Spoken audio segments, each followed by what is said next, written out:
Hello বন্ধুরা, আমি নিয়ে চলে এসেছি তোমাদের সামনে একটি ভিডিও। আজকে আমি ক্লাস 10-এর 13 পাতার কেডি 1.3-র পাঁচের অঙ্কটা বোঝাবো। পাঁচেরটা কী বলছে দেখো, অমিতাদের আয়তক্ষেত্রাকার জমির ক্ষেত্রফল 2000 বর্গমিটার এবং পরিসীমা যদি 180 মিটার হয়, তা অমিতাদের জমির দৈর্ঘ্য প্রস্থ হিসাব করে লিখি।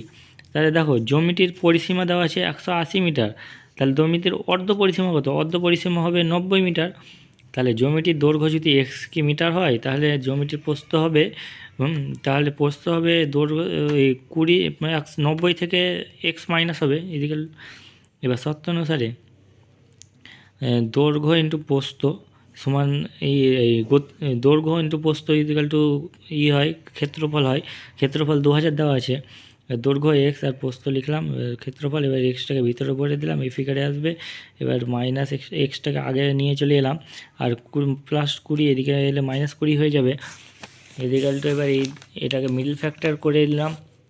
মিডল ফ্যাক্টর করে 50 আর 40 x+50 x+40 এলো। এবার এক্সের মানে একটা 50 এলো, এক্সের মানে একটা একটা 40 এলো। এটা গ্রহণযোগ্য হবে না, কারণ প্রস্থ থেকে দৈর্ঘ্য বড় মান হয়। এবার জমিটির ক্ষেত্রফল 50 মিটার হবে, 50 হলে পরে এবার প্রস্থ হবে 40, কম হবে, অতএব প্রস্থ হবে 40 মিটার। এটা হবে উত্তর।